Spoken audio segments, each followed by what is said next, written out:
श्री भक्तमाल में श्री हरि के सम्मत भक्तों में श्री जापू जी, ये परम प्रेमी भगवत भक्त थे।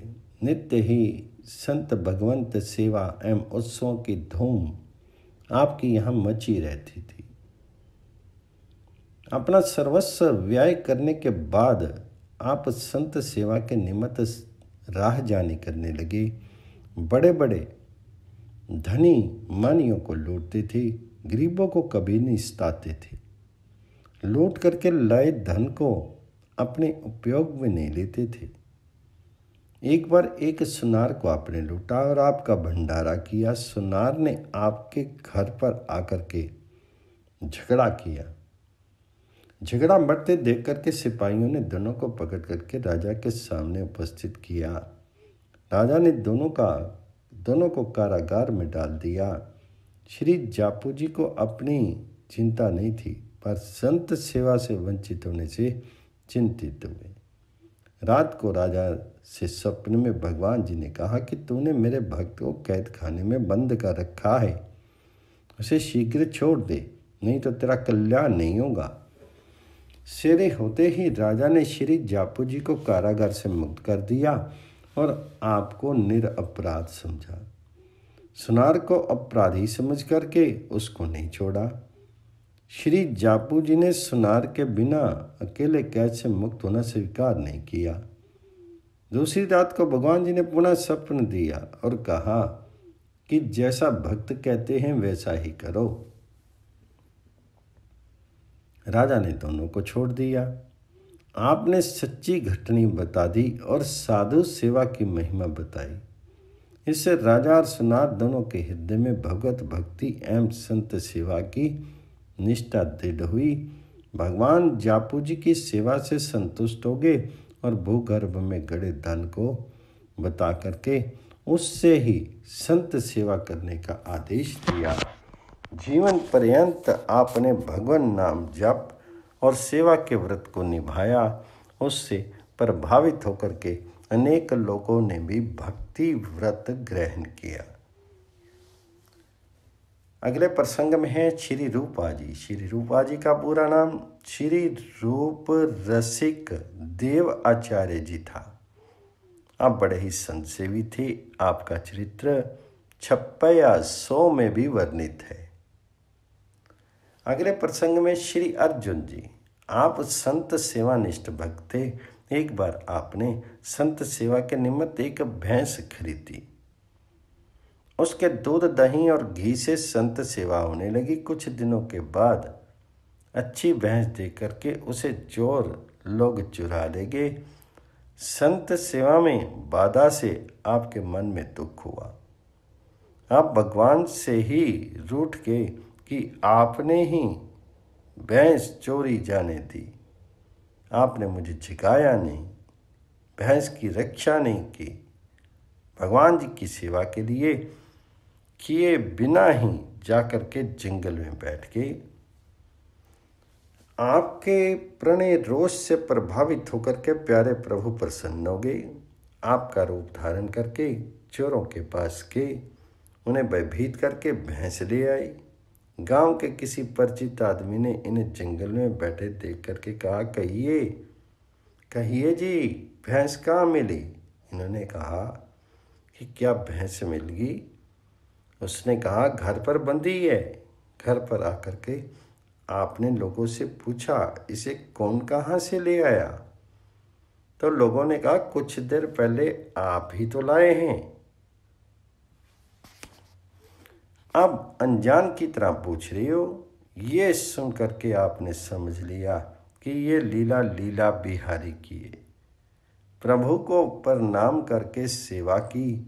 संत सेवा से संतुष्ट होकर के श्री ठाकुर जी ने एक ना एक लीला इन्हें दिखाया ही करते। अगले प्रसंग में है श्री दामोदर जी। किशनगढ़ राजस्थान से कुछ दूर पूर्व दिशा में काचरिया नामक गांव में पंडित श्री केशवानंद जी नाम के ब्राह्मण रहते थे। इनके यहाँ श्री जुगल किशोर की उपासना थी। इन्हीं की कृपा से पंडित जी को दामोदर नामक पुत्र प्राप्त हुआ। पूर्व संस्कारों के प्रभाव से कुमार अवस्था में ही इन्हें वैष्णव धर्म आचरण में निष्ठा होगी और आप भजन पाठ में लग गए। पिता माता ने एक सुशील कन्या के साथ ही विवाह कर दिया। इससे इनकी उपासना में बाधा नहीं हुई। पत्नी भी पतिव्रता एवं भक्ता थी। एक बार आप पुष्कर राज को गए। वहाँ आपको श्री हरि व्यास देव जी के दर्शन मिले। आपने उनकी शरण ग्रहण करके उनसे मंत्र उपदेश एवं उपासना की विधि प्राप्त की। गुरु आज्ञा से आप घर आए। आपको एक पुत्र और एक कन्या हुई। यथा समय आपने उनका विवाह कर दिया। कुछ समय बाद पत्नी का स्वर्गवास हो गया। इससे आपका वैराग्य और भी दृढ़ हो गया। सांपला गांव में आपकी लड़की ब्याही थी। वहाँ के भक्तों की प्रार्थना मान करके आपने वहीं जाकर के परन कुटी में निवास किया और भजन सत्संग से लोगों को सुखी किया। प्रति मास आप द्वारकापुरी को दर्शनार्थ जाया करते थे। उस समय आपके वियोग से दुखी भक्तों ने चाहा कि यहीं द्वारका नाथ जी आकर के विराजे तो वो चाहे। ये बात आपके मन में भी बैठ गई। आपने दोनों हाथों में तुलसी के गमले लेकर के अनशन व्रत धारण करके द्वारका की यात्रा की। स्नान दर्शन करके आपने अपनी प्रार्थना सुनाई। योग माया के द्वारा भगवान जी ने इन्हें सांपला भेज दिया। मनोरथ अपूर्ण देख करके आपका चित्त बेचैन हो गया। हरि की प्रेरणा से श्री नारद जी ने आकर के कहा कि धैर्य धारण करो, कुछ दिन बाद लाखा बंजारा की बालद आएगी। बैल की पीठ से गिरे बोरे से आपको श्री विग्रह मिलेगा। आप प्रतीक्षा में रहें। मार्गशीर्ष मास के 9वीं तिथि संवत 1474 के दिन आई बालद के पीठ से आपके सामने बोरा गिरा। आपने दौड़ करके बोरा पकड़ा और उसमें से श्री युगल किशोर जी, श्री बलराम जी की प्रतिमाएं प्राप्त की। इस घटना से ग्रामवासी एवं बंजारे सभी अति प्रभावित हुए। प्रतिमाएं पर्णशाला में पधराई गई। पश्चात लाखा बंजारे ने एक भव्य मंदिर बनवाया और सबों की ओर से सेवा पूजा का विशेष प्रबंध हुआ। आपने बड़े लाड चाव के साथ सेवा की। प्रति वर्ष भाद्र मास के शुक्ल पक्ष की एकादशी को जाली यात्रा का उत्सव होता है। श्री दामोदर जी की भक्ति के प्रभाव से जीवों का कल्याण हुआ। अगले प्रसंग में है श्री मयानंद जी। आनंद में श्री मयानंद जी गुरु गोविंद के समान ही संतों का भी सत्कार किया करते थे। अपने को भक्तों का दास अनुदास कहती थी। एक बार आपको एक बहुत बढ़िया बारीक चादर ओढ़े देख करके एक साधु ने व्यंग करते हुए कहा कि सेवक का ये धर्म नहीं है कि स्वामी को उधारा रहने दे और स्वयं चादर ओढ़े। ये सुनकर के आपने कहा कि ये चादर तो भगवान जी ने हमें ही ओढ़ने को कहा है। इस पर उसने कहा, यदि ऐसा है तो आपको तो भगवान दूसरी भी दे देंगे, ये चादर हमें दे दीजिए। श्री मयानंद ने उसकी आज्ञा मान करके प्रसन्नता से अपने सिर पर से चादर उतार करके उसे उड़ा दिया। उसी समय आकाश से एक चादर आई और मयानंद जी के सिर से पूर्ववत लिपट गई और उस परिहासकारी के सिर से चादर उड़ गई। श्री मयानंद जी ने पुनः उसे चादर दी तो फिर वही हुआ। इनके सिर पर चादर का अभाव नहीं हुआ और उसके सिर पर चादर रह नहीं सकी। ऐसा चमत्कार देख करके वह इनके चरणों में पड़ गया और अपने व्यंग परिहास के लिए क्षमा प्रार्थना करने लगा। श्री भक्तमाल में संत सेवा को भगवत सेवा से बढ़कर मानने वाले भक्त, यह बचन परमान दास गावरी जटियाने भाव, बूंदी बनिया राम मंडोते मोहन बारी दाव, मडोठी जगदीश दास लक्ष्मण चटुथावल भारी, सुनपथ में भगवान सबे सलखान गोपाल उधारी, जोब नेर गोपाल के भक्त इष्टता निर्बही, श्री मुख पूजा संत की आपुनते अधिकी कहीं। भगवान जी ने अपने श्री मुख से अपने भक्तों की पूजा को अपनी पूजा से श्रेष्ठ कहा। इस वचन को प्रमाण मान करके इन भक्तों ने संतों की सेवा को भगवान जी की सेवा से बढ़कर माना और किया। गांवरी ग्राम के श्री दास जी जटिया ने श्री भावजी, बूंदी के रामदास जी, मंडोते के श्री मोहन वारी जी और श्री दाव जी, मंडोठी के श्री जगदीश दास जी, चटुथावल के श्री लक्ष्मण जी, सुनपत के श्री भगवान नामक भगत ने संतों की सेवा की। श्री गोपाल जी ने संपूर्ण सलखान गांव का उद्धार संत सेवा के प्रताप से किया। जोबनेर के श्री गोपाल जी भक्त ने भक्तों में इष्ट भाव का सदा निर्वाह किया। इनमें से कतिपय संत सेवी भक्तों का चरित्र इस प्रकार है। श्री दास जी, आप संतों की सेवा को भगवान जी की सेवा से बढ़ के मानते थे। एक बार आपके यहाँ कई संत आए। संध्या आती हुई, रात्रि भोजन के बाद आप संतों की चरण सेवा में लग गए। मंदिर में श्री ठाकुर जी को शयन कराना भूल गए। प्रातःकाल मंगला के समय आप मंदिर में जाने लगे तो मंदिर के किवाड़ भीतर से बंद मिले। वेतन करने पर भी किवाड़ नहीं खुले। तब आप बड़े असमंजस में पड़ गए। इतने में आकाशवाणी हुई, अब किवाड़ नहीं खोलेंगे, मेरी सेवा रहने दो, अब संतों की ही सेवा करो। मैं रात भर सिंहासन पर खड़ा रहा हूं, तुमने मुझे शयन नहीं कराया। ये सुनकर के दास जी ने सरल भाव से निवेदन किया, प्रभु, संत सेवा में लगे रहने के कारण यदि आपकी सेवा में चूक हुई तो आपके नाराज होने का भय मुझे बिल्कुल नहीं है। आपकी सेवा में लगा रहूं और संत सेवा में भूल चूक हो जाए तब मुझे आपकी नाराजगी का भारी भय है। ये सुनते ही प्रभु प्रसन्न हो गए, किवाड़ खुल गए। हम तुम पर बहुत प्रसन्न हैं। इस भाव से संत सेवा करने वाले मुझे अपने वश में कर लेते हैं। ऐसा कह करके भगवान जी ने प्रत्यक्ष होकर के दर्शन दिया। दास जी चरणों में लिपट गए। प्रभु ने उठा करके छाती से लगा लिया।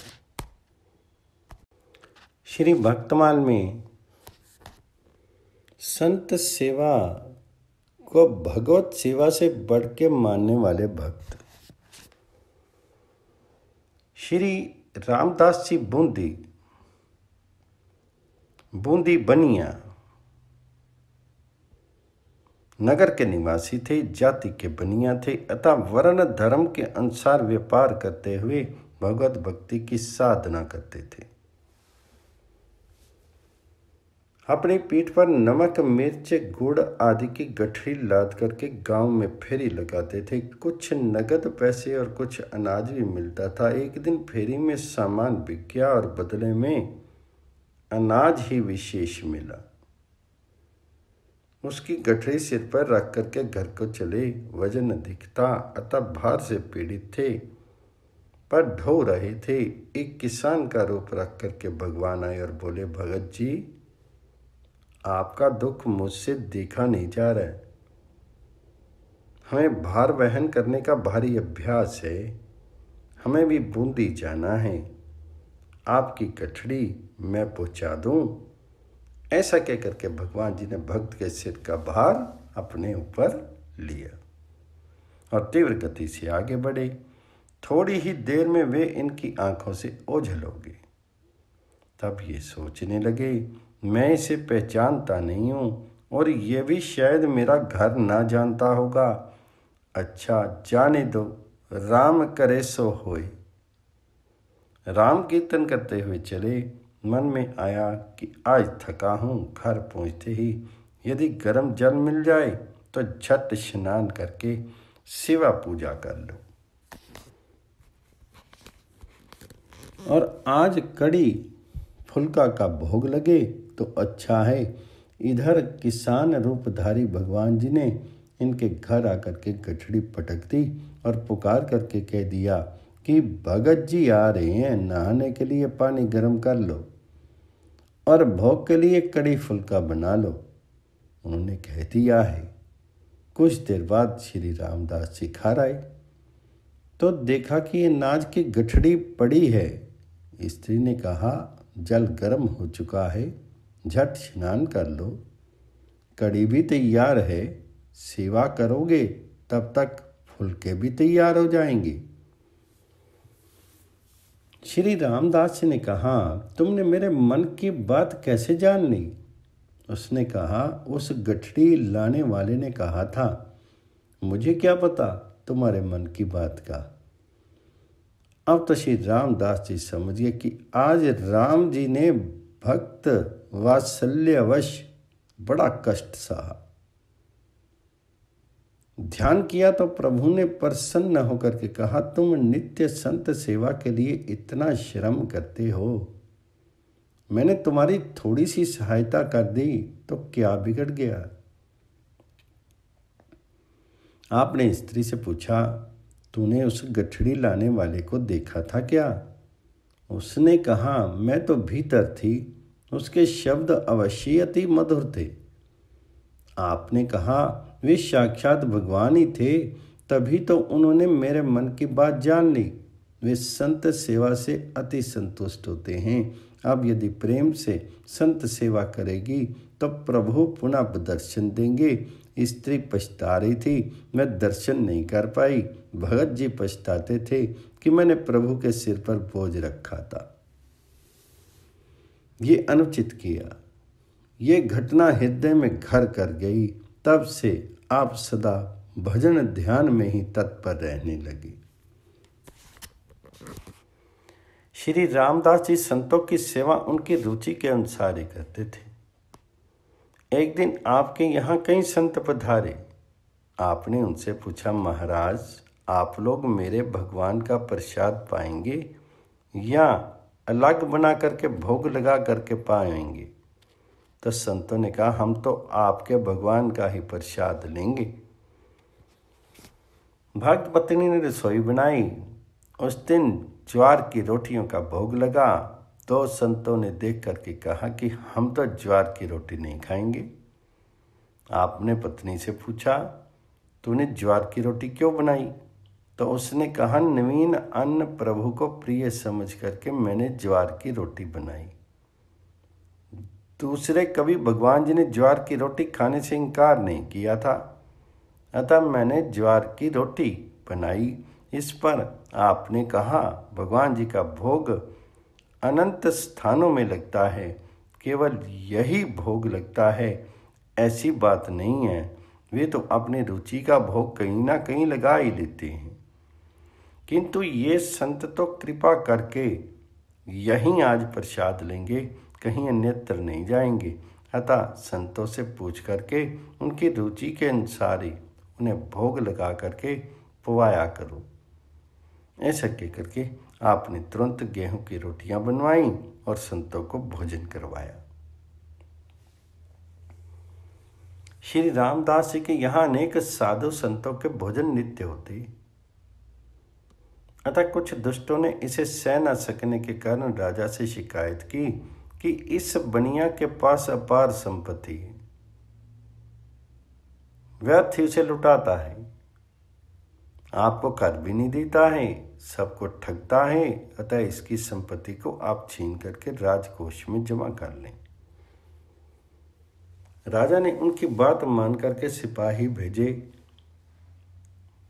बुला करके कहा, तुम हमारा कर दो, अन्यथा तुम्हारी संपत्ति जब्त कर दी जाएगी। तब भगत जी ने कहा, मेरे पास धन का संग्रह नहीं है, जो कुछ कमाता हूँ उसे संत सेवा में लगा देता हूँ। आप मेरे घर की तलाशी ले लें, जो भी सोना चांदी हो वे आप ले लें। किसी ने राजा को उकसाते हुए कहा, नींबू बनिया आम ये दावे ते रस देय। राजा ने इन्हें कारागार में बंद कर दिया और घर का संपूर्ण अन्न धन छीनने का विचार किया। श्री रामदास जी के मन में चिंता हुई, सेवा में बाधा जान करके आपने श्री लक्ष्मण लाल का स्मरण किया। श्री लक्ष्मण जी ने प्रकट होकर के इन्हें बंधन से मुक्त कर दिया, स्वयं कारागार में रामदास का रूप धारण करके बंध गए। पुनः इनके घर पर संत सेवा की धूम देख करके लोगों ने राजा से फिर चुगली की। राजा ने कहा, हमने तो उसे कारागार में बंद करवा दिया है, फिर वह घर पर कैसे संत सेवा कर रहा है। राजा ने सिपाहियों से कारागार में जाकर के देखने को कहा तो वहां रामदास बंद थे। पुनः शिकायत करने वालों के साथ जाकर के उनके घर पर देखा तो दोनों जगहों पर रामदास हैं। ये सुनकर के राजा ने दोनों को दरबार में हाजिर करने का हुक्म दिया। दरबार में आते आते श्री लक्ष्मण जी अंतर ध्यान हो गए। रहस्य जान करके राजा आपके चरणों में पड़ गया, अपराध क्षमा के लिए विनती करने लगा। आजीवन आपने संत सेवा व्रत निभाया। आपसे प्रेरणा प्राप्त करके राजा प्रजा सभी ने भक्त भगवंत सेवा का नियम लिया। श्री भक्तमाल में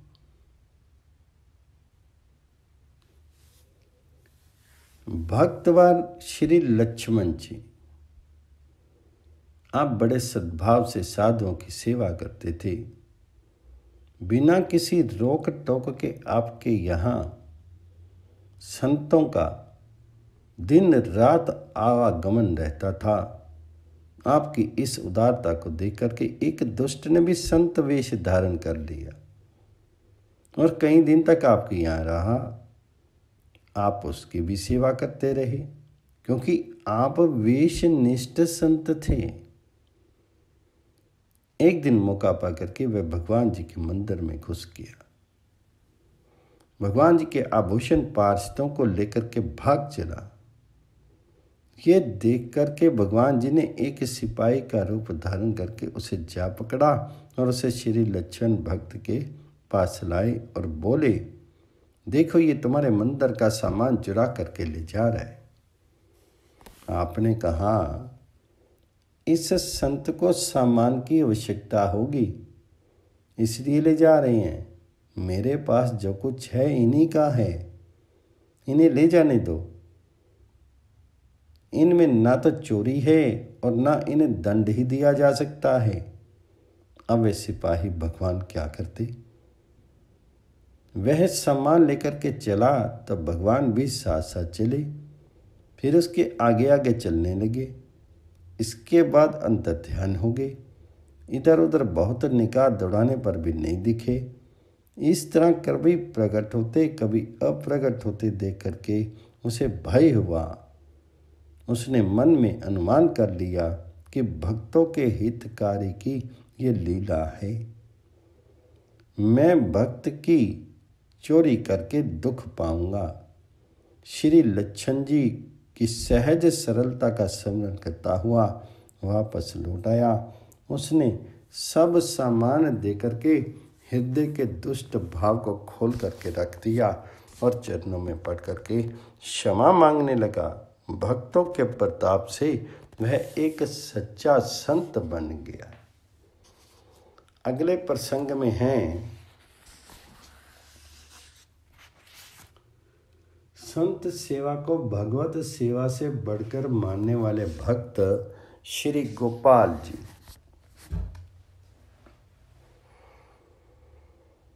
जोबनेर ग्राम निवासी भक्त श्री गोपाल जी ने भगवान जी से बढ़कर के भक्तों को इष्ट मानने की सेवा करने की प्रतिज्ञा की थी और उसका पालन किया। आपके कुल में एक सज्जन काका जी विरक्त वैष्णव हो गए थे। उन्होंने संतों के मुख से इनकी निष्ठा की प्रशंसा सुनी कि भक्तों को इष्ट देव मानते हैं। तब काकाजी श्री गोपाल भक्त की परीक्षा लेने के विचार से उनके द्वार पर आए। इन्हें आया देख करके श्री गोपाल भक्त जी ने झट आकर के सप्रेम साष्टांग दंडवत प्रणाम किया कि भगवान आपने निज घर में पधारिए, अपने निज घर में पधारिए। उन्होंने परीक्षा की दृष्टि से उत्तर दिया कि मेरी प्रतिज्ञा है कि मैं स्त्री का मुख नहीं देखूंगा। तुम्हारे घर के भीतर जाकर के मैं अपनी इस प्रतिज्ञा को कैसे छोड़ दूं? तब श्री गोपाल जी ने कहा, आप अपनी प्रतिज्ञा मत छोड़िए। सभी स्त्रियां एक और अलग छिप जाएंगी, आपके सामने नहीं आएंगी। ऐसा कहकर के घर जाकर के उन्होंने सब स्त्रियों को छिपा दिया। तब इनको घर ले गए। इसी बीच संत दर्शन के भाव से यहाँ कौतुकवश एक स्त्री ने झांक करके देखा। स्त्री के झांकते ही उन्होंने गोपाल भक्त के गाल पर एक तमाचा मारा। श्री गोपाल जी के मन में जरा सा भी कष्ट नहीं हुआ। वे हाथ जोड़ करके बोले, महाराज जी, आपने एक कपोल को तमाचा प्रसाद दिया, मैं तो कृतार्थ हो गया। दूसरा आपके कृपा प्रसाद से वंचित रह गया। अतः उसे रोष हो रहा है। कृपा करके इस कपोल पर भी तमाचा मार करके इसे भी कृतार्थ कर दीजिए। प्रिय वाणी सुनकर के उस वैष्णव के नेत्रों में आंसू भर आई। मैं श्री गोपाल जी के चरणों में लिपट गया और बोला, आपकी संत निष्ठा अलौकिक है। मैंने आकर के आपकी परीक्षा ली। आज मुझे आपसे बहुत बड़ी ये शिक्षा मिली कि भक्त की अति सहनशील होना चाहिए तथा वैष्णव को भगवान से भी बढ़कर मानना चाहिए। श्री प्रियादास जी ने इस संत निष्ठा का इस प्रकार वर्णन किया है। जोबनेर बास सो गोपाल भक्त इष्टता को, कियो निर्वाह बात मको लागी प्यारिये। भयो हो विरक्त को कुल में, प्रसंग सुनियो आयो यो परीक्षा लैन द्वार पे बिचारिये। आए परियो पाए पाए धारो निज मंदिर में, सुंदरी ना देखो मुख पना कैसे टारिये। चलो जिन टारो तिया रहेगी किनारो, करी चले सब छिपी नेकू देखी या के मारिये। एक पे तमाचो दियो दूसरे ने रोष कियो, देवो या कपोल पे यो बाणी कहीं प्यारी है। सुनी आंसू भरी आए, जाए लपटाए पाए, कैसे कही जाए यह रीति कछु न्यारी है। भक्त इष्ट सुनियो मेरी बड़ी अचरज भयो, लई में परीक्षा भई शिक्षा मोको भारी है। बोलियो अकुलाए अजु पेये कहाँ भाई, ए पे साधु सुख पाए कहें, यही मेरी जारी है। श्री भक्तमाल में भक्त श्री लाखा जी मूर्धर खंड निवास भूप सब आज्ञाकारी, राम नाम विश्वास भक्त पद रज व्रत धारी। जगन्नाथ के द्वार दंडोतनी प्रभु पे धायो, दई दास की दादी हुंडी करी फेरी पठायो। सुरधुनि ओग संसर्ग ते नाम बदल कुछित न रो, परमहंस बंसनी में भयो विभागी बांडो। भक्तवर श्री लाखा जी मारवाड़ के अंतर्गत मूर्धर खंड के निवासी थे। भजन का ऐसा प्रभाव था कि बड़े बड़े राजा महाराजा आपके आज्ञाकारी थे। आपका श्री नाम में अविचल विश्वास था तथा भगवत भक्तों की श्री चरण रज को सिर पर धारण करने का दृढ़ नियम था। श्री जगन्नाथ जी का दर्शन करने घर से दंडवत यात्रा करते हुए आप उनके द्वार पहुंचे। भगवान जी ने अपने दास की सहायता की तथा इनकी इस भक्ति की प्रशंसा की और कन्या के विवाह के लिए हुंडी करा करके भेजा। जैसे गंदा नाला श्री गंगा जी की धारा में मिलकर के गंगा रूप हो जाता है और उसका नाम बदल जाता है, उसी प्रकार वानर वंश राज दरबार में नाच गा करके आजीविका चलाने वाली एक जाति में उत्पन्न होकर भी श्री लाखा जी परमहंसों के वंश की कमनीय कीर्ति, पावन पुण्य, ज्ञान, साधन, भजन एवं भक्ति भाव में हिस्सेदार हुए। भक्त श्रेष्ठ श्री लाखा जी का संक्षिप्त परिचय इस प्रकार है। श्री लाखा जी मारवाड़ के वानरवंशी थे। इनकी जाति के लोग राज दरबार में नृत्य गान करके आजीविका चलाते हैं। ये नित्य साधुओं की सेवा करते थे। जब संत सेवा ये कर रहे थे उसी समय बड़ा भारी अकाल पड़ा, लोग भूखों मरने लगे। तब कंठी माला और तिलक धारण करके बहुत से नास्तिक आस्तिक लोग आपके यहाँ आने लगे। इन सब का भरण पोषण कहाँ से, कैसे और कहाँ तक करें? अंतोतगत्वा बहुत सोच विचार करके इन्होंने ये निश्चय किया कि इस स्थान को छोड़ करके कहीं अन्यत्र चल कर रहें। इनके इस निश्चय को जान करके भगवान जी ने इनसे सपने कहा, लाखा जी ध्यान देकर सुनो, अन्यत्र जाने का विचार मत करो। हमने एक उपाय कर दिया है। तदनुसार तुम्हारे पास एक गाड़ी भर गेहूं आएगा और एक भैंस आएगी।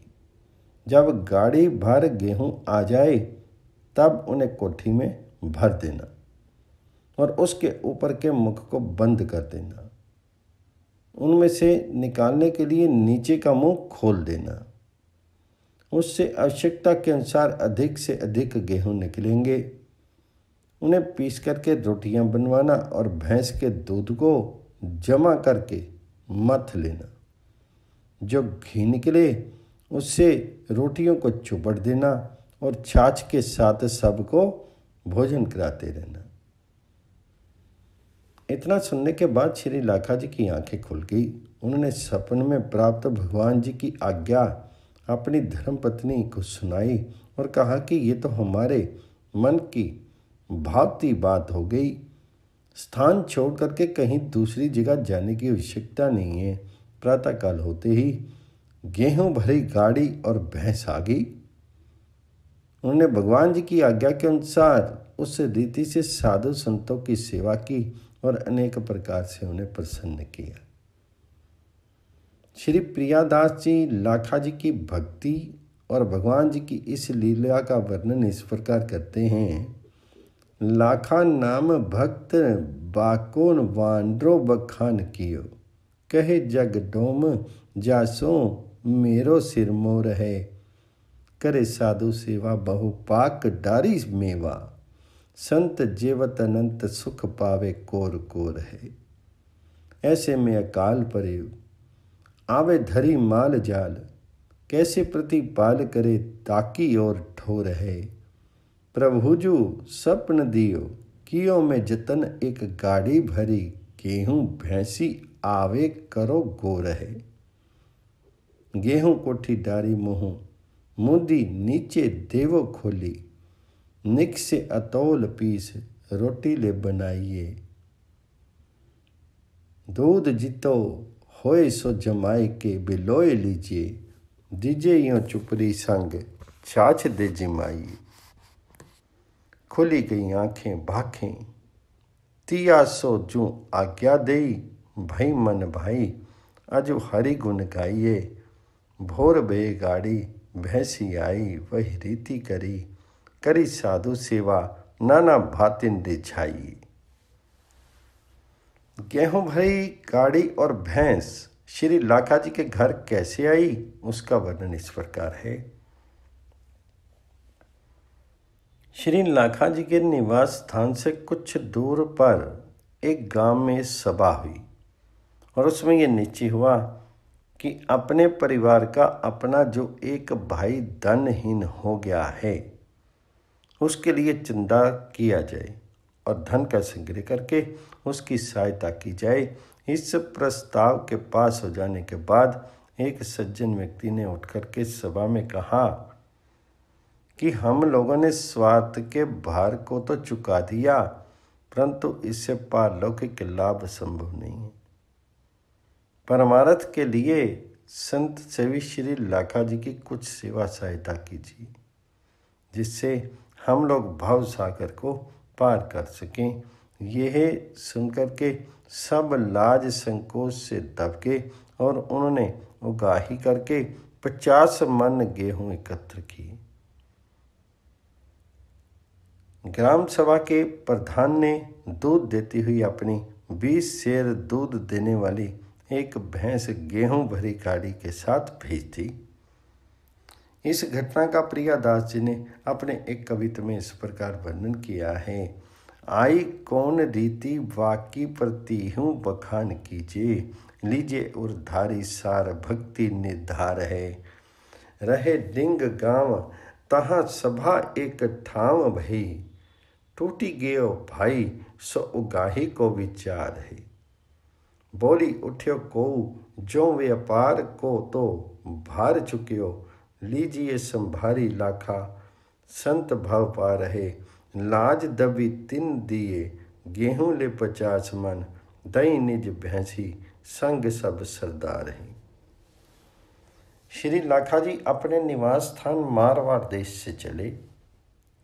इन्होंने हृदय में प्रतिज्ञा की कि मैं साष्टांग दंडवत प्रणाम करते हुए लगभग 700 कोस दूर श्री जगन्नाथपुरी को जाऊंगा और श्री जगन्नाथपुरी जी में जगन्नाथ जी का दर्शन करूंगा। अपनी प्रतिज्ञा के अनुसार आप साष्टांग दंडवत करते हुए श्री जगन्नाथ धाम के समीप पहुंचे। प्रेम पारखी प्रभु ने इन्हें लिवा लाने के लिए पंडों के हाथ पालकी भेजी, पर लाखा जी ने हाथ जोड़ करके उनसे कहा, महाराज मैं भला पालकी पर चढ़ करके कैसे चल सकता हूँ, ये सेवा अपराध है। मैं साष्टांग दंडवत प्रणाम करता हुआ ही जा करके श्री जगन्नाथ जी के दर्शन करूँगा, मेरी यही प्रतिज्ञा है, उसका पालन करूँगा। पांडे लोग बोले, भगवान जी ने बड़े प्रेम भाव पूर्वक आज्ञा दी है, अतः उसका पालन कीजिए। जब श्री लाखा जी नहीं माने तब पंडों ने पुनः कहा कि प्रभु ने आज्ञा दी है कि आप मेरे लिए जो भक्तों के नाम की सुमरनी बना कर लाए हैं, शीघ्र आकर के अब मुझे पहनाइए। ये सुनकर के श्री लाखा जी ने पूर्ण विश्वास कर लिया कि सचमुच पालकी पर चढ़ करके जाने की आज्ञा दी है।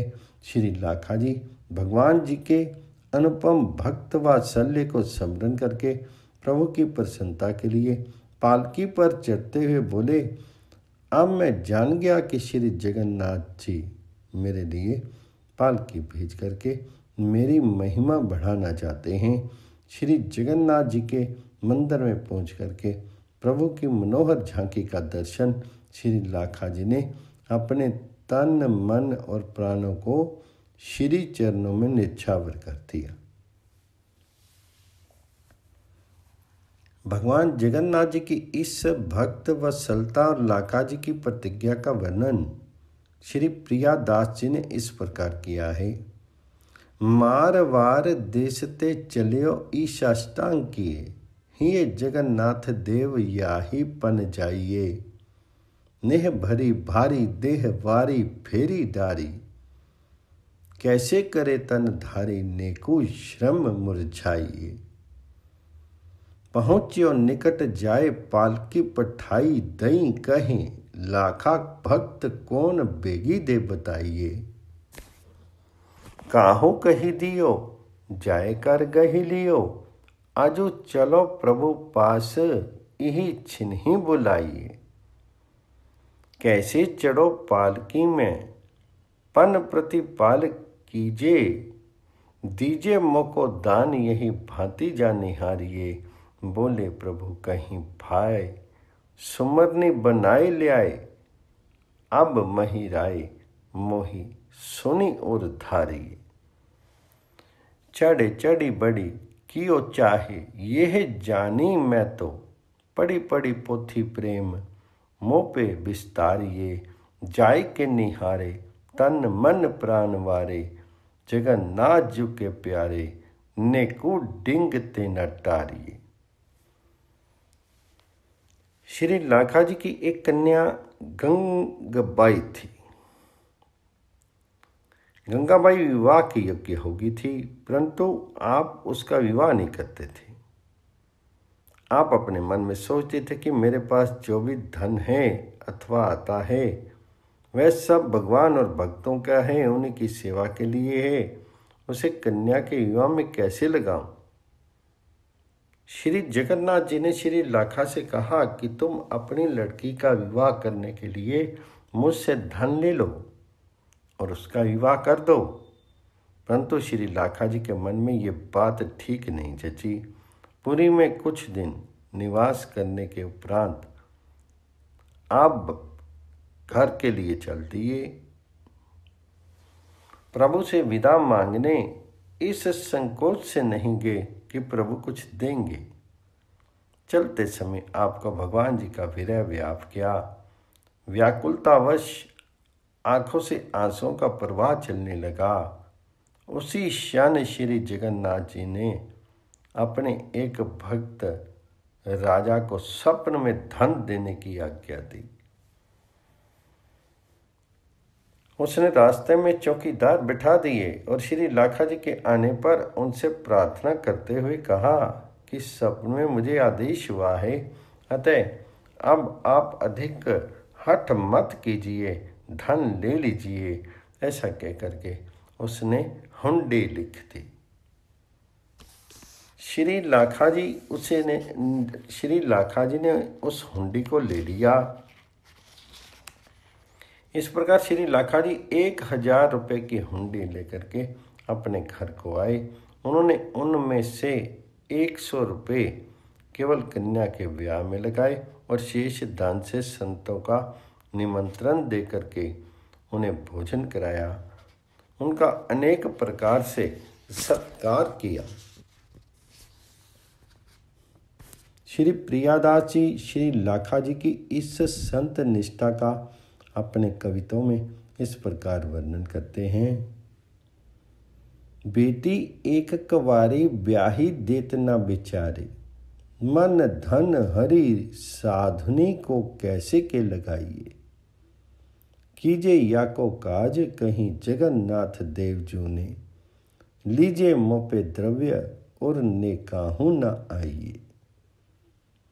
विदा पे ना भय चले दृग भरी ले, गए आगे नृप भक्त मग चौकी अटकाइए। दियो है सुबन प्रभु जिन्नी हठ करो, अजु हुंडी लिख दई नहीं बिने के जताई। हुंडी 100,000 की यों लैके गृह द्वार आई, ता मैं ते लगायो सौंक बेटी व्यव कियो है। और सब संतनी बुलाए के खवाए दिए, लिए पग दास सुख राशि पन लियो है। ऐसे ही बहुत दाम बाही के निमत ले संत भुगतावे अति हर्षित हियो है।